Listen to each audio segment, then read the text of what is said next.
This is Your Anxiety Toolkit, episode number 166.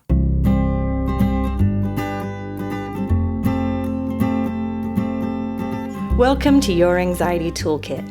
I'm your host, Kimberly Quinlan. This podcast is fueled by three main goals.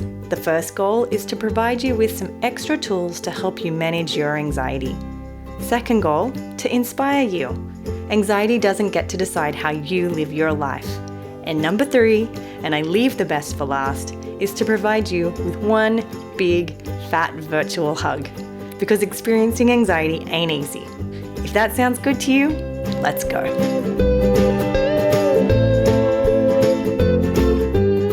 Welcome back, everybody. How are you doing? I'm going to do some reflecting in this episode, so I hope that is okay with you. I wanted to share with you a moment I had of really high anxiety. And I wanted to talk about something that I don't talk about a lot. And I wondered if it was actually something that you feel quite regularly, because I know a lot of my clients do, and I wanted to sort of break it down for you in real time. So the other day I was taking a walk and I was having this considerable amount of anxiety about this decision that I'm making in regards to whether I should travel home to see my family. For those of you who probably don't know, my grandmother has been unwell and in and out of hospital, and it's been really hard on me because I just feel so far away from everybody that I love right now. It's really quite heartbreaking. And so I made the decision that I was going to go home to visit my family. The only problem, this teeny tiny problem, is that the Australian government is very restrictive on who they allow into the country and when you're allowed in and how many people are allowed in. And there are hundreds of thousands of Australians all around the world who are trying to get home and cannot.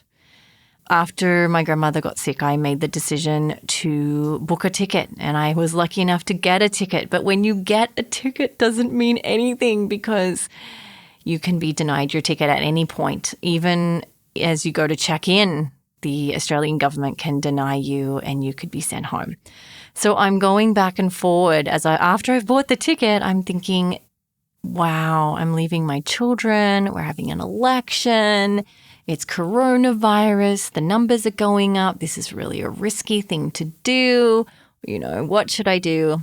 Wasn't ruminating too much. I'm not going to say that I was doing anything really unhealthy, but I was really reflecting on, I'm having a significant amount of anxiety about this.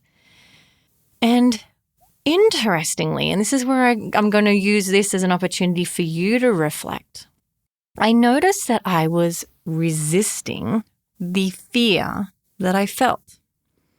And so because I have all these wonderful tools, I always try to use them. I thought to myself, okay, if I didn't resist this anxiety, if I made the decision to go, which I obviously have, and it lines up with my values to go, which it does, what would I have to feel if I allowed this anxiety? And immediately what came to me was this one word, which is irresponsible. And it knocked me off my feet. It actually took away my breath because it's such a common theme for me and my anxiety, but it's probably a common theme for you too, is we often have this sense of responsibility to take care of people, to do the right thing, to be the good person, to be moral, to always be responsible. And often it feels irresponsible to not worry. It feels irresponsible to go with the flow and let things be and let go of control. And in effort to remove the feeling of irresponsibility, we often engage in behaviors like rumination and reassurance seeking and avoidance and compulsions because we don't want to feel irresponsible. And I had to break this down. Am I being irresponsible by going home and seeing my family? Well, that's really up to different people to decide. And I'm not actually going to get into that so much here today.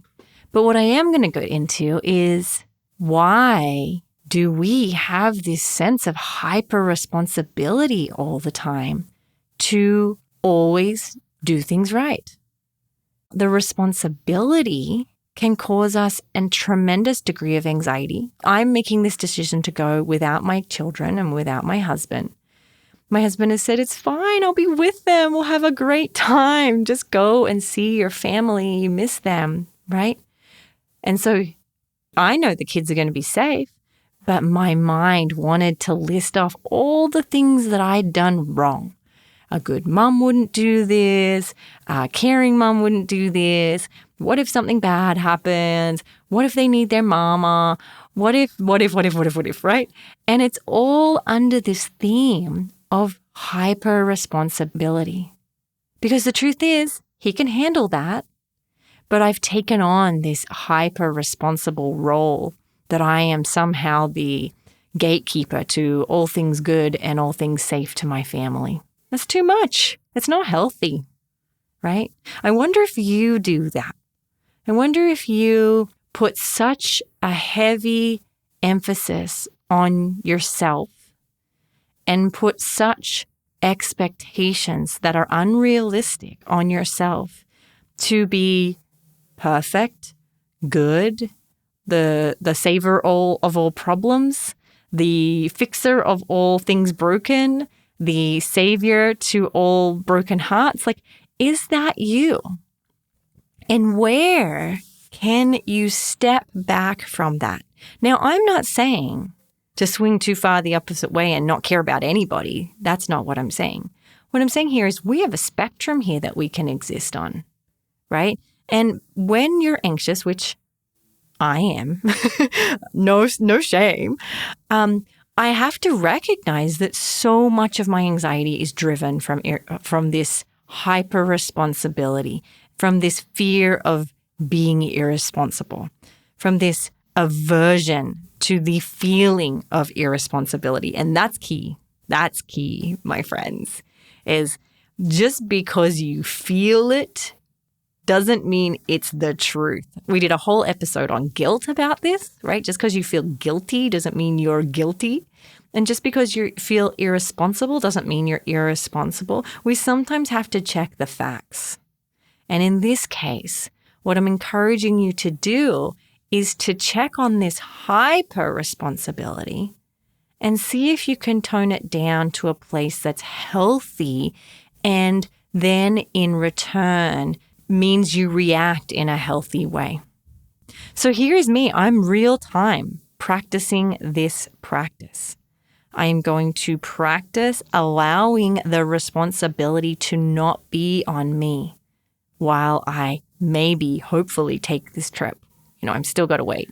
The government makes the final decision and the airline ultimately. But I have to give up this false sense of responsibility and this false sense of security by assuming that I'm the controller of all the good and bad things in the world. I have to let go of that. It's not easy. I'm not going to say it's like, oh, great, after this episode, you're going to be cured. That's definitely not the case. But these are considerations that can help you in your response to anxiety. So you can check yourself as you start to respond in a compulsive or an avoidant or reassuring way. And you can say, hey, is this being led by hyper-responsibility? And if so, where can I land that's healthy, right? So I'm just going to let you think about it. Just think about it. It mightn't apply to you, but it might apply to you. And if it does, I want you to reflect on it, and I want you to challenge yourself in this area. Practice stepping back and letting somebody else be the responsible one for a minute or an hour or a day or a year or whatever you can do.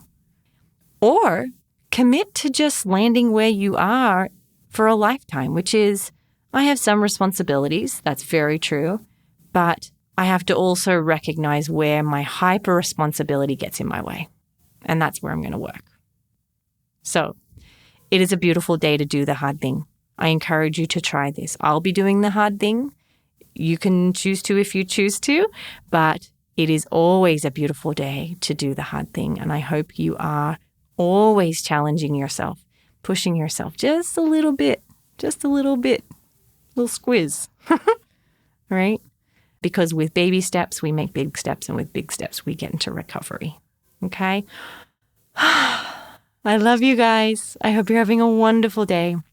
Sending you so much love. See you next week.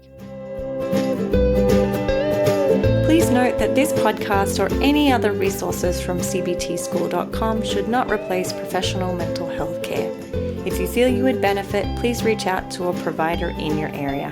Have a wonderful day, and thank you for supporting cbtschool.com.